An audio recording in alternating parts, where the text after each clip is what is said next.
এরকম পরিস্থিতিতে সারা দেশের মানুষ বন্যার্ত মানুষের সহযোগিতায় যার যার অবস্থান থেকে সর্বোচ্চ সহযোগিতা নিয়ে বন্যার্ত মানুষের পাশে দাঁড়িয়েছে। সেই সময়ে আমরা দেখছি সারা বাংলাদেশে বিভিন্ন সেক্টরে বিভিন্ন শ্রমজীবী মানুষ, কর্মজীবী কর্মকর্তা থেকে বিভিন্ন পেশাজীবীরা তাদের স্ব দায়িত্বে তাদের স্ব দাবি নিয়ে মাঠে নেমেছেন। বিগত 16 বছর আওয়ামী লীগ স্বৈরাচার সরকারের সময়ে এই দেশের শ্রমজীবী মানুষেরা, পেশাজীবী মানুষেরা তার অধিকারের নিয়ে পুলিশি নির্যাতনের কারণে, স্বৈরাচারী সরকারের দমন পীড়নের কারণে তারা মাঠে নামতে পারে নাই। আজকে সেই পরিস্থিতিতে, অদ্ভুত পরিস্থিতিতে বিভিন্ন শ্রেণী পেশার মানুষ মাঠে নেমে তাদের দাবি জানাচ্ছেন। আপনারা অবগত আছেন, অন্তর্বর্তীকালীন সরকার ক্ষমতা নেওয়ার পরপরই সারা দেশের বিভিন্ন সরকারি বেসরকারি স্বায়ত্তশাসিত সমস্ত প্রতিষ্ঠানে যারা আউটসোর্সিং পদে চাকরি করেন তারা তাদের দাবি নিয়ে প্রধান উপদেষ্টাকে ঘেরাও করেছেন। সরকারের কাছে তারা দাবি জানিয়েছেন। প্রধান উপদেষ্টা আউটসোর্সিং শ্রমিকদের সামনে এসে এই শ্রমিকদের রাজস্ব খাতে নেওয়ার জন্য বিভিন্ন প্রতিশ্রুতি দিয়েছেন। পরিষ্কার কথা হলো, এই ময়মনসিংহ জেলা পাওয়ার স্টেশন কর্মচারী ইউনিয়নের উদ্যোগে আজকে থেকে 1-2 বছর আগে আমরা এই পাওয়ার স্টেশনের গেট চত্বরে দাঁড়িয়ে এক সমাবেশ আহ্বান জানিয়েছিলাম। বাংলাদেশে যে শ্রম আইন এবং যে শ্রমবিধি আছে, সেই শ্রমবিধির 18(2) বিধিতে পরিষ্কার বলা হয়েছে 180 দিনের অতিরিক্ত চলমান কোনো কাজে আউটসোর্সিং পদে নিয়োগ দেওয়া যাবে না। আমরা এই প্রজেক্ট, ময়মনসিংহ পাওয়ার স্টেশনের এই বর্ধিত প্রজেক্টের যে সাইনবোর্ড, সেই সাইনবোর্ডে এসে আমরা দেখছিলাম এই প্রজেক্ট কমপক্ষে 3 বছর চলমান থাকবে।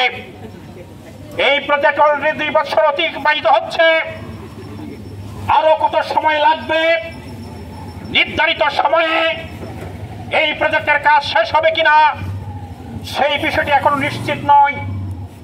কিন্তু আমাদের যারা শ্রমিক কর্মচারীদেরকে এখানে নিয়োগ দেওয়া হয়েছে, শুধু এই পাওয়ার স্টেশন সংলগ্ন অঞ্চলের নয়, এই ময়মনসিংহ অঞ্চলের শ্রমিক কর্মচারীরা শুধু নয়, বাহিরে থেকেও যারা বেকারের তরুণ যুবকরা যারা চাকরি সন্ধানে ঘুরছিলেন, সেই সব বেকারদেরকে নিয়ে এসে, তরুণ যুবকদেরকে নিয়ে এসে এখানে শ্রম আইন লঙ্ঘন করে তাদেরকে কাজে নিয়োজিত করেছে।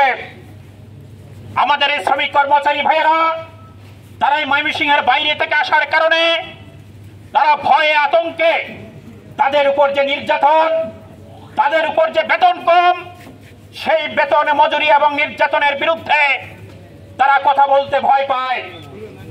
আমরা সেই তাদের পক্ষে কথা বলার জন্য এই ময়মনসিংহ জেলা পাওয়ার স্টেশন কর্মচারী ইউনিয়নের পক্ষ থেকে বিভিন্ন সময় তাদের কাছে আহ্বান জানিয়েছিলাম।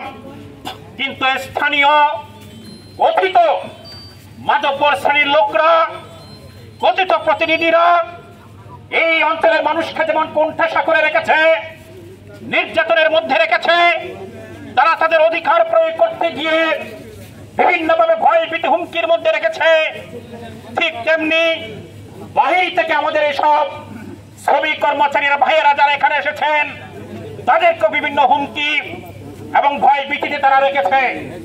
ফলে এইসব শ্রমিক কর্মচারীরা এই গেটের সামনেই আমাদের সংগঠনের গেটের সামনে অফিস থাকা সত্ত্বেও তারা আমাদের অফিসে যেতে ভয় পান।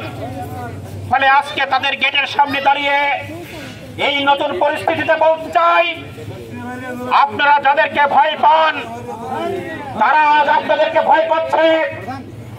আপনারা যাদের ভয়ে মুখ খুলতেন না তারা আজকে পালাচ্ছে, দৌড়াচ্ছে। যারা আপনাদেরকে নির্যাতন করে, শোষণ করে, বঞ্চিত করে, আউটসোর্সিং পদ্ধতিতে নিয়োগ দিচ্ছে, আজকে আপনাদের সময় হয়েছে তাদেরকে প্রশ্ন করেন। 180 দিনের উপর চলমান প্রজেক্টে আপনি কোন নিয়মে আপনি আউটসোর্সিং পদ্ধতি হিসেবে নিয়োগ দিচ্ছেন? আজকে চীন থেকে বিভিন্ন কোম্পানি এসেছে, বাহির থেকে কোম্পানি এসেছে। বাংলাদেশের আইন অনুযায়ী বাংলাদেশের প্রতিষ্ঠান চলবে নাকি চীন দেশের কোন কোম্পানি এসে তার নিয়ম অনুযায়ী প্রতিষ্ঠান চালাবে? এই বিষয়টি নির্ধারণ হতে হবে। ভারত থেকে যারা এখানে এসে চাকরি করত আজকে তারা লেজ গুটিয়ে চলছে। ভারতীয় 26 লক্ষ মানুষ বাংলাদেশের শ্রমক্ষেত্রে তারা চাকরি করেছে। বাংলাদেশের সাধারণ তরুণ যুবক, বেকার জনগোষ্ঠী তারা বেকার রয়েছে, ভারতীয়দের চাকরি দিচ্ছে। আজকে যার জমিতে আজানের কিছুক্ষণ বিরতি।